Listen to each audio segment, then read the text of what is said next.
നമസ്കാരം. എല്ലാ മാന്യ സുഹൃത്തുക്കൾക്കും സിനിമ എന്ന യൂട്യൂബ് ചാനലിന്റെ ഏറ്റവും പുതിയ വീഡിയോയിലേക്ക് സ്വാഗതം. ഞാൻ ഇന്ന് നിങ്ങൾക്ക് മുമ്പിൽ വന്നിരിക്കുന്നത് ഇന്ന് തിയേറ്ററുകളിലേക്ക് എത്തിയ നസ്ലിൻ നായകനായിട്ട് വന്ന ആലപ്പുഴ ജിംഖാന എന്ന് പറയുന്ന ചിത്രത്തിന്റെ റിവ്യൂ നിങ്ങളുമായിട്ട് പങ്കുവയ്ക്കാൻ വേണ്ടിയാണ്. ഈ ഒരു സിനിമ ഇന്നിപ്പോ രണ്ടാമത്തെ റിവ്യൂ ആണ്. ഇനിയും 2 സിനിമകൾ കൂടി ഇന്ന് റിലീസ് ചെയ്തിട്ടുണ്ട്. പക്ഷെ അതിനകത്ത് മരണമാസം എന്ന് പറയുന്ന സിനിമ ഞാൻ കാണണ്ട എന്ന് തീരുമാനിച്ചു. അത് ഈ ഇത്രയും സിനിമകൾ ഒന്നിച്ചുണ്ടാകുമ്പോൾ ഒരു പ്രശ്നമാണ്. നമ്മൾ അതിനുള്ളിൽ തന്നെ അതിന്റെ റിപ്പോർട്ട് കാര്യങ്ങളൊക്കെ അറിഞ്ഞിട്ടുണ്ടാവും. എന്ത് തന്നെയാലും ഈ ഒരു സിനിമ ഞാൻ കാണാൻ പോകുന്നതിന് മുമ്പ് തന്നെ എനിക്ക് റിപ്പോർട്ട് കാര്യങ്ങളൊക്കെ കിട്ടിയിരുന്നു. എന്നിരുന്നാലും ഞാൻ ഇന്നലെ തന്നെ ടിക്കറ്റ് ബുക്ക് ചെയ്താണ്. ഇന്നലത്തെ വീഡിയോയിൽ തന്നെ ഞാൻ പറയുകയും ചെയ്തിരുന്നു ഈ സിനിമയ്ക്ക് ഞാൻ പോകുന്നുണ്ട് എന്നുള്ളത്. ഇനി രാത്രി അജിത്തിന്റെ പടം കൂടി കാണണമെന്നുണ്ട്. അപ്പോൾ തീർച്ചയായിട്ടും അതിന്റെ റിവ്യൂ നാളെ കാലത്ത് നിങ്ങൾക്ക് വരും. പക്ഷെ അത് കാണും ആരെങ്കിലും ഉണ്ടാവുമെന്ന് എനിക്ക് തോന്നുന്നില്ല. കാരണം ഓൾറെഡി അതിന്റെ റിപ്പോർട്ടൊക്കെ കിട്ടിയതാണ്. എന്ത് തന്നെയാലും ആലപ്പുഴ ജിംഖാന പടം എങ്ങനെയുണ്ട് എന്നറിയാൻ വേണ്ടി വീഡിയോ ഓപ്പൺ ചെയ്തിരിക്കുന്ന ആളുകളോട് എനിക്ക് പറയാനുള്ളത്, ഒരു പ്രേമലു ടൈപ്പിലുള്ള ഒരു പടം അല്ലെങ്കിൽ അങ്ങനെ പൂർണ്ണമായിട്ടും എൻജോയ് ചെയ്ത് കാണാൻ ആഗ്രഹിക്കുന്ന ഒരു വ്യക്തിയാണ് എന്നുണ്ടെങ്കിൽ ധൈര്യമായിട്ട് ടിക്കറ്റ് എടുക്കുക. അതുപോലെ തന്നെ എടുത്ത് പറയേണ്ടതാണ്, നിങ്ങളൊരു ടീനേജർ ആണ് എന്നുണ്ടെങ്കിൽ നിങ്ങൾക്കുള്ള സിനിമയാണ് ഇത്. തീർച്ചയായിട്ടും മിസ് ചെയ്യരുത്. ഗംഭീര ഐറ്റമാണ്. ഇനി കുറച്ചും കൂടെ കൂടുതലായിട്ടുള്ള അല്ലെങ്കിൽ ഡീറ്റെയിൽ ആയിട്ടുള്ള റിവ്യൂയിലേക്ക് വരുന്ന സമയത്ത് ഈ ഒരു സിനിമ നസ്ലിന്റെ പടമാണ്. ഇതിനു മുമ്പ് അദ്ദേഹത്തിന്റേതായിട്ട് ഇറങ്ങിയ തൊട്ടു മുമ്പ് ഇറങ്ങിയതല്ല, അതിന് തൊട്ടു മുമ്പ് ഇറങ്ങിയ പടമാണ് പ്രേമലു. വമ്പൻ ഹിറ്റായി മാറിയ പടമാണ് പ്രേമലു എന്ന് പറയുന്ന പടത്തിന്. പ്രത്യേകിച്ച് കഥയൊന്നും ഉണ്ടായിരുന്നില്ല, കുറെ സിറ്റുവേഷൻസ് ആയിരുന്നു. ആ ഓരോ സിറ്റുവേഷൻസും നമ്മളെ ഭയങ്കരമായിട്ട് ചിരിപ്പിക്കുകയും അല്ലെങ്കിൽ സന്തോഷിപ്പിക്കുകയും ആ ഒരു ഹാപ്പി മൂഡ് നിലനിർത്തി കൊണ്ടുപോകാനും ആ സിനിമയ്ക്ക് സാധിച്ചു. അത് തന്നെയാണ് ഈ പറഞ്ഞ വലിയ കഥയൊക്കെ അന്വേഷിച്ചു പോകുന്നവർക്ക് ഇട്ട് കൊടുത്ത നല്ലൊരു പണി എന്ന് തന്നെ പറയാവുന്നതാണ് ഈ പറഞ്ഞ പ്രേമലു എന്ന് പറയുന്ന സിനിമ. ആലപ്പുഴ ജിംഖാനയിലേക്ക് വരുമ്പോഴും അത് തന്നെയാണ് ഇവിടെ പറയാനുള്ളത്. എടുത്തു പറയത്തക്കതായിട്ടുള്ളൊരു ഗംഭീരമായിട്ടുള്ള കഥയോ അല്ലെങ്കിൽ ഭയങ്കര ട്വിസ്റ്റ് ആൻഡ് ടേൺസോ അങ്ങനെയുള്ള ഒരു സംഭവമില്ല. ഒരു പണിയും കൂലിയും ഇല്ലാത്ത +2 തോറ്റു കിടക്കുന്ന ഒരു പയ്യൻ, അവൻ ഇനി എന്ത് ചെയ്യണമെന്ന് തോന്നുമ്പോൾ എന്നാൽ പിന്നെ കുറെ പെണ്ണുങ്ങളെയൊക്കെ കാണാൻ കമന്റ് അടിക്കുകയൊക്കെ ചെയ്തുകൊണ്ട് നടക്കുന്ന ആ ഒരു പയ്യൻ, എന്നാൽ പിന്നെ നമുക്ക് ജിമ്മിൽ പോകാം, മറ്റേ ബോക്സിംഗ് പഠിക്കാൻ പോകാം എന്ന് പറഞ്ഞ് ബോക്സിങ്ങിന് പോകുന്നതും അവിടെ നിന്ന് സ്റ്റേറ്റ് ലെവലിലേക്ക് മത്സരിക്കാൻ പോകുന്നതുമായിട്ടുള്ള ഒരു സിറ്റുവേഷൻ മാത്രമാണ് ഈ സിനിമ.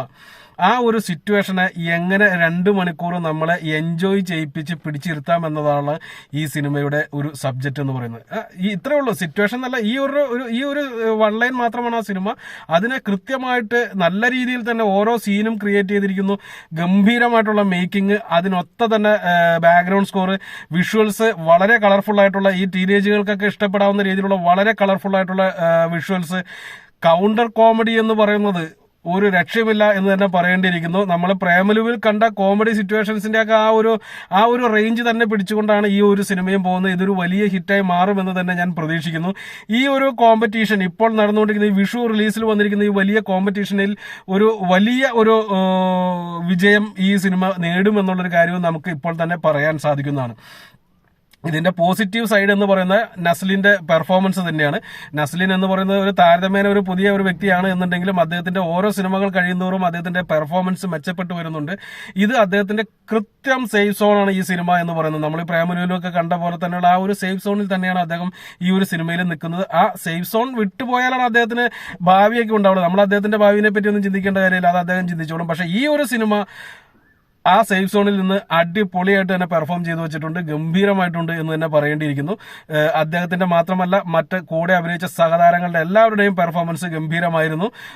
അതുപോലെ തന്നെ ഗണപതിയുടെ കഥാപാത്രവും നന്നായിരുന്നു എന്ന് പറയേണ്ടിയിരിക്കുന്നു. ഓരോ കഥാപാത്രങ്ങൾ പ്രത്യേകിച്ച് ആരുടെയും പേരെടുത്ത് പറയേണ്ട, എല്ലാവരുടെയും പെർഫോമൻസ് വൈസ് ഗംഭീരമായിരുന്നു. എല്ലാവർക്കും അവരവരുടേതായിട്ടുള്ള റോളുകൾ കൊടുത്തിട്ടുണ്ട്. അവസാന ഘട്ടത്തിലേക്ക് വരുമ്പോൾ എല്ലാവർക്കും തന്നെ, അതായത് ഒരു പകുതിക്ക് ശേഷം എല്ലാവർക്കും തന്നെ അവരവരുടേതായിട്ടുള്ള സ്പേസ് കിട്ടിയിട്ടുണ്ട്. ശരിക്കും പെർഫോം ചെയ്യാനും തിയേറ്ററിൽ കയ്യടി വാങ്ങാനും ഓരോ കഥാപാത്രങ്ങൾക്കും സാധിച്ചിട്ടുണ്ട് എന്നുള്ളത് തന്നെയാണ് ഈ സിനിമയുടെ ഏറ്റവും വലിയൊരു പ്ലസ് പോയിന്റ്. വന്നു പോകുന്ന ഒരു ചെറിയ കഥാപാത്രം പോലും അതിനകത്ത് ഒരു ബിറ്റ് അടിച്ചിട്ടാണ് പോകുന്നത്, അതിന് വരെ കയ്യടി കിട്ടുന്നുണ്ട്. ആ രീതിയിലാണ് ഈ സിനിമയുടെ ആ സ്ക്രിപ്റ്റ് പോയിരിക്കുന്നത്, മേക്കിംഗ് പോയിരിക്കുന്നത്, ആ പെർഫോമൻസ് പോയിരിക്കുന്നത്. A to Z ഒരു എന്റർടൈനർ എന്ന് വിളിക്കാവുന്ന ഒരു സിനിമയാണ് ആലപ്പുഴ ജിംഖാന എന്ന് പറയുന്നത്. കുറച്ചുകൂടി പ്രായമുള്ള ആളുകൾ ഈ സിനിമയെ എങ്ങനെ എടുക്കുമെന്ന് എനിക്കറിയത്തില്ല. അതായത് ഇപ്പൊ ഫാമിലിയൊക്കെ ആയിട്ട് ഒരു 10-50 വയസ്സ് പ്രായമുള്ള ഒരാള് ഈ സിനിമ പോവുകയാണ് എന്നുണ്ടെങ്കിൽ അദ്ദേഹത്തിന്റെ മക്കൾ ഈ സിനിമ ഭയങ്കരമായിട്ട് എൻജോയ് ചെയ്യാനും അവർക്ക് ഇത് എന്തൊട്ട് പൊട്ടങ്ങൾ, ഇതിനകത്ത് എവിടെ കഥ എന്നൊക്കെ അവർ ചോദിച്ചേക്കാം. അതിനപ്പുറം എൻജോയ് ചെയ്യുക, ടിക്കറ്റ് എടുക്കുക, എൻജോയ് ചെയ്യുക എന്നുള്ളൊരു മൈൻഡ് സെറ്റിൽ പോകുന്ന ഏതൊരാളെയും ഞെട്ടിച്ച് കളയുന്ന പടം എന്ന് തന്നെ പറയാം. അങ്ങനെ ഞെട്ടിക്കുക എന്ന് പറഞ്ഞാൽ ഭയങ്കര ട്വിസ്റ്റ് ഇതല്ല, എൻജോയ് ചെയ്യിപ്പിച്ച് ഞെട്ടിക്കുക എന്ന് പറയുന്ന ഒരു സിനിമയാണ് ആലപ്പുഴ ജിംഖാന എന്ന് തന്നെ പറയേണ്ടിയിരിക്കുന്നു. എനിക്ക് വളരെയധികം ഇഷ്ടപ്പെട്ടു എന്നും പറയുന്നു. ഈ ഒരു സിനിമയ്ക്ക് പോസിറ്റീവ് നെഗറ്റീവുകൾ പറഞ്ഞാൽ ഈ പറഞ്ഞ സംഭവങ്ങളൊക്കെ തന്നെയാണ്. ഈ പറഞ്ഞ സിറ്റുവേഷൻസ്, ഈ സിനിമ സംസാരിക്കുന്ന സിറ്റുവേഷൻസ്, അതുപോലെ തന്നെ സംഭാഷണങ്ങൾ, ഓരോ സംഭാഷണങ്ങളും വളരെ നാച്ചുറലായിട്ട്, അതെനിക്ക് തോന്നുന്നു ഈ സിനിമയിൽ ആശയം മാത്രമേ പറഞ്ഞിട്ടുള്ളൂ എന്ന് തോന്നുന്നു. ഡയലോഗ്സുകൾ, അങ്ങനെ എഴുതി കൊടുത്ത ഡയലോഗുകൾ കൃത്യമായിട്ട് പറയുന്ന ആ ഒരു ഫീല് നമുക്ക് കിട്ടത്തില്ല ഈ സിനിമയിൽ. ആ ഒരു ആശയം, ഇതാണ് നിങ്ങൾ സംസാരിക്കേണ്ടത്, നിങ്ങൾക്ക് എന്താണെന്ന് തോന്നി വായിൽ തോന്നുന്ന പോലെ ഡയലോഗ് അടിച്ചോളാൻ പറഞ്ഞു കഴിയുമ്പോൾ അവരെങ്ങനെ പെർഫോം ചെയ്യുക, അല്ലെങ്കിൽ എങ്ങനെ ഡയലോഗ് പറയുക, ആ രീതിയിലാണ് ഈ സിനിമയിൽ പൂർണ്ണമായിട്ടും ഓരോ സീനിലും വന്നിരിക്കുന്നത്. നസ്ലിന്റെ വൺ മാൻ ഷോ എന്ന് പറയാൻ പറ്റില്ല, നസ്ലിന്റെ ടീം ഷോ എന്ന് പറയാം. കാരണം ടീമിലെ ഓരോ കഥാപാത്രങ്ങളും ഗംഭീരമായിട്ട് പെർഫോം ചെയ്തിട്ടുണ്ട്. വളരെയധികം ചിരിക്കാനും കൈയടിക്കാനും വിസിലടിക്കാനുമുള്ള രംഗങ്ങൾ ഈ സിനിമയിൽ നിരവധി ഉണ്ട് എന്നും കൂടി പറയുന്നു. തിയേറ്ററിൽ 90% ചെറുപ്പക്കാർ പിള്ളേരാണ്, ഈ പറഞ്ഞ ടീനേജ് വിഭാഗത്തിൽപ്പെട്ട പിള്ളേരായിരുന്നു. എല്ലാവരും ഭയങ്കരമായിട്ട് കൈയടിച്ചും വിസിലടിച്ചുമാണ് ഓരോ ഡയലോഗുകളെയും ഓരോ സിറ്റുവേഷനെയും തിയേറ്ററിൽ സ്വീകരിക്കുന്നത് കണ്ടത്. എന്ത് തന്നെയായാലും ഈ ഒരു സിനിമ ഇതിനോടകം തന്നെ പോസിറ്റീവ് റിവ്യൂസ് കിട്ടിയത് കൊണ്ട് തന്നെ നല്ല ഒരു വിജയമായി മാറുമെന്ന് നമുക്ക് ഉറപ്പിക്കാവുന്ന ഒരു സിനിമയാണ്. ഇതിനകത്ത് നെഗറ്റീവ് ഏതാണെന്ന് ചോദിച്ചാൽ എനിക്കറിയത്തില്ല ഈ സിനിമയ്ക്ക് ആരെങ്കിലും നെഗറ്റീവ് കണ്ടുപിടിക്കുമെന്ന്. ഈ പറഞ്ഞ പോലെ ഇത്തിരി പക്വതയുള്ള പ്രായമുള്ള ആളുകളൊക്കെ വന്നിട്ട് ഇതിനകത്ത് കഥയില്ല എന്ന് പറഞ്ഞേക്കാം. വേറെ ഒന്നും തന്നെ പറയാനായിട്ട് ഇതിനകത്ത് ഉണ്ടെന്ന് എനിക്ക് തോന്നുന്നില്ല. ഏറ്റവും വലിയൊരു, അത് പറഞ്ഞു കഴിഞ്ഞാൽ സ്പോയിലർ ആവും എന്നുണ്ടെങ്കിൽ പോലും പറയാം, നമ്മുടെ സാധാരണ സിനിമകളിലെല്ലാം എങ്ങനെയൊക്കെ പോയാലും നമുക്ക് ഊഹിക്കാം നായകൻ എല്ലാത്തിനെയും വെട്ടിച്ച് നമ്പർ 1 ആയി മാറുമെന്നുള്ളത്. ഈ സിനിമ ആ ഒരു കാഴ്ചപ്പാടിനെയും പൊളിച്ചെഴുതുന്നുണ്ട്. കാരണം ഇവന്റെ കഥാപാത്രം എന്താണെന്ന് തുടക്കത്തിൽ നമുക്ക് മനസ്സിലാവുന്നുണ്ട്. അവനെ കൊണ്ട് എന്താണ് റിയൽ ലൈഫ്, അങ്ങനെ ഒരു വ്യക്തി റിയൽ ലൈഫിൽ ഉണ്ടെങ്കിൽ അവൻ എന്താണ് ചെയ്യാൻ പോകുന്നത്, അത് തന്നെയാണ് ഈ സിനിമയിലും കാണിച്ചിരിക്കുന്നത്. അതിനകത്ത് ഒരു ഗിമ്മിക്കും കാണിച്ചിട്ടില്ല. അത് തന്നെ ഏറ്റവും വലിയൊരു പ്ലസ് പോയിന്റ് ആയിട്ട് എനിക്ക് തോന്നിയത്. നല്ല സിനിമ, വളരെയധികം എൻജോയ് ചെയ്ത് 2 മണിക്കൂർ ജസ്റ്റ് ഉള്ളൂ, 2 മണിക്കൂർ 5 മിനിറ്റ് ഒക്കെ ഉള്ളൂ.